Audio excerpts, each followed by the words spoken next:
What's going on, YouTube?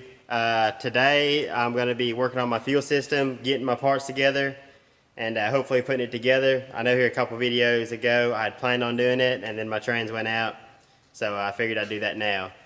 Most people would probably just go buy their fuel system. You can buy your complete setups with all the parts together. I decided to piece mine together how I wanted it, because with me having a top mount turbo system, I just didn't know how everything was going to work, and I just want to do it my way. And I saved about 600 bucks, so I'll show you what I got.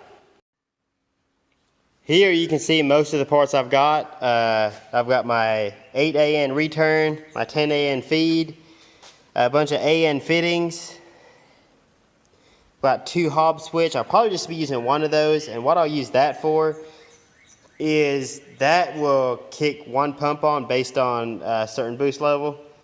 I'll probably be running 2 constants and a single boost reference. That's what a lot of people are doing. I've got an inline filter, a 10 micron. It's a E85, got the stainless filter. There's a filter for it. Got my wiring to wire my pumps up. That there is gonna run to the front of the car for power. I've got 3 465 pumps. Got the wiring harness extensions for them. Got an air motive regulator.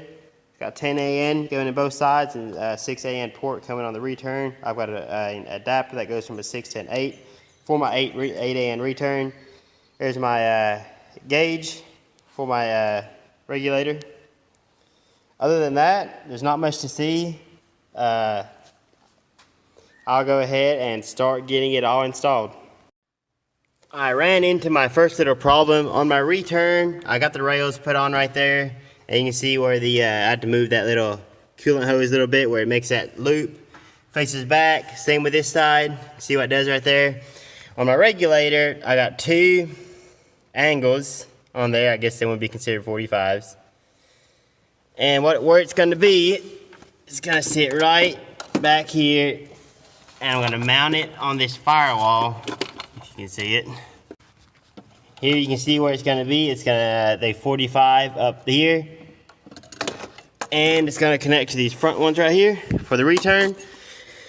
And I ordered a 6 ORB to a 8 AN fitting for the bottom, and for somehow they sent the wrong one. But I've got a guy semi-local to me that has one in stock, so I'm going to run by and grab it, and that is going to be my return port.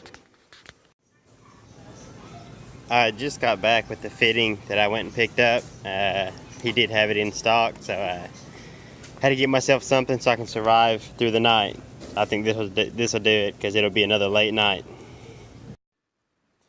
I'm back with my fitting, the 6 ORB to a 8 AN. Screws right in the bottom of my regulator for my return. Like I said, I had ordered it, but they must have sent me the wrong one. It looks like they sent me an 8 AN or an 8 ORB to an 8 AN instead of the 6. I've got my regulator mounted up back there. See, it's pretty tight fit, but it fit in there right behind my dipstick. Now, I've got my first PTFE line made. This is the first one I've ever made. It took me a little bit to get the hang of it, how it works. It's a really good line, but it takes a little bit to get used to. This one here is gonna go, I got a 45 that fastens back there. Then it's got that 180 right here that's gonna go in the end of this fuel rail, and this is for the return side. The feed is going to be on the back side. I got my first line on. See it right there? Connects there, runs back, fit good, and runs right to that regulator. So now I'll do the other side. I figured I'd just go ahead and show you guys how to put the ends on the PTFE line in case you have it and you're dealing with it. First thing you want to do, I take electrical tape, wrap it around there, and then I have a grinder with a cutting blade on it, and I just cut right through my tape. That holds the stainless part from fraying open. After you do that, I always take a little knife here, just shave off the little loose ends right there. I don't want those in my fuel system. I'm still going to clean it out and run some fuel through it first. Looks pretty good. Then I take, normally you have a flathead screwdriver, but mine's missing for some reason. The little one. And you just kind of go along there and hold up, I missed a step. First, get this end here. Here's how it's gonna look.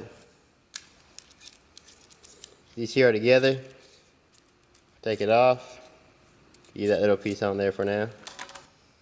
Take this and slide it over this before that gets opened all up.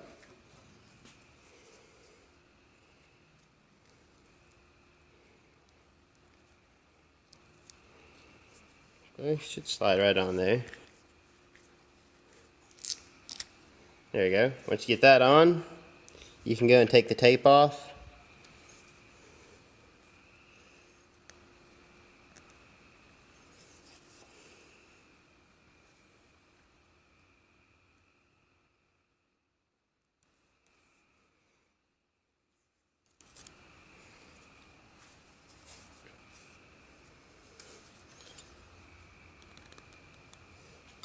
Then I like to go and open up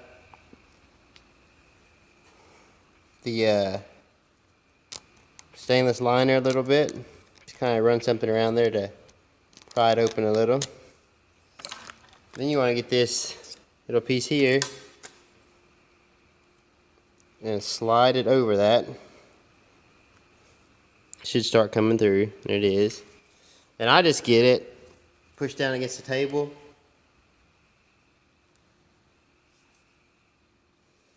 It's all the way in there.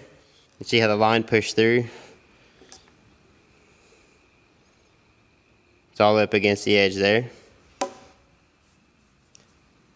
And you want to get this one and push it into there.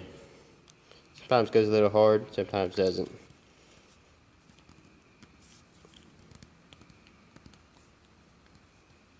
Let it slid right on. Then you just slide this piece back up and get it started on the threads and tighten it down. You're good to go.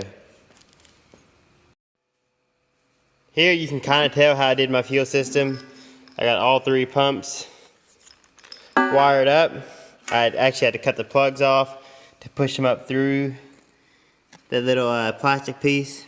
Got it through, and then I put some JB. I'm not sure what the stuff was called. JB, maybe it's some stainless weld, something like that. Anyways, it's metal. It's hard as metal, and E85 is not supposed to eat that. Got that all done. See, everything's hooked up. Then I put the plugs back on top. Then these pumps came with the pigtails for the other end, so they plug together. The only problem I had was I ordered this as a triple pump. They all have the little nipples that stick down. But for some reason, one of them just came with a plug, like as if I were to run a double pump. So I had to leave this one unhooked for now. I ran the wiring anyways. I'm just ready to drive the car, so I'm gonna just leave that in there, that plug, until that nipple comes in, and then I'll hook that third pump up on a hop switch. So till then, I got it marked which wires are which. I'm just gonna leave that pump turned off. Also, your fuel sending unit, or the fuel level sensor, it mounts right on the side of here, and then I tied my wires into that and ran them right up through there as well. I'm ready to drop the triple pump hat in there, so make sure you leave that O-ring in there. It's going to be a really tight fit trying to get that cap on there, but it will go. You just got to work with it a little bit. So I'll go ahead and get this installed. I got the top ring on. You can see where it's locked. That was probably the hardest part of all, how tight it is. I think that aluminum piece, or whatever material that thing's made of, is a little bit taller. I ended up using 3 screwdrivers and wedging them underneath those to hold it down from there and there. Then took my hand and held it in the middle, then kept tapping on one side. And once all of them started getting underneath that peg, then I just got my punch out and started hitting, and I got it to spin into there. Otherwise, I could not get that thing started. You can see where I've got my 2 pumps plugged in. I had put some aluminum tape on the third one, so I know which that one is, so I can plug it in later. And these here 2 are the 2 wires that I extended from the sending unit to read your fuel level. And those you'll tie into, this is your stock plug that was in your, that plugged into your fuel pump. The two, if you can tell which one it is, the two, if you're looking at the plug like this, the two on the left side, these here need to be hooked to them. They can go either way, it doesn't matter which one you hook to, but they need to be hooked to that so you can read this side sending unit. The wire that you'll be using to trigger your relays, I'm just temporarily running everything yet after it tuck everything. You can see the two relays back there. This yellow and brown wire right here, that is what you're going to tie into, and that will trigger your relays to turn the fuel pump on. That wire gets power when the ignition gets turned on. I did my fuel stuff up here a little differently than I planned on to start with. It just didn't work out quite like I expected with the turbos being here. What I did is here you can see my feed line coming up. Right, coming up through there, that's a 10AN line, and it has got a 10AN Y that splits into two. The one back there comes around there. It's got a 90 and plugs right into the back of that fuel rail. And the Y from the other side goes over and into the back of the passenger side fuel rail. Then on the front of them, you can see where it loops around and returns back, goes down into that side of the regulator, and this side does the same. Comes out at the end of the rail, loops around, goes back, and goes to the other side of the regulator. Then it has got a 8AN line coming out of the bottom of the regulator that is going back. On the back side of that, you may be able to see it over there, and it is my return line. It goes down right over there. So that runs all the way back to the tank. There I tied in my vacuum block for all my boost stuff. I got a couple extra ports yet. My map sensor back there. Boost controller over here. A lot of wires. I still got to trim everything up, but just kind of getting everything where it works, and then I'll tie everything up. This will be the end of this video. Hopefully the next one, I'll be running it around 13 or 14 PSI. See how I like the kit. Finally get to make some power with it. But if you like this video, like and subscribe. We'll see you next time.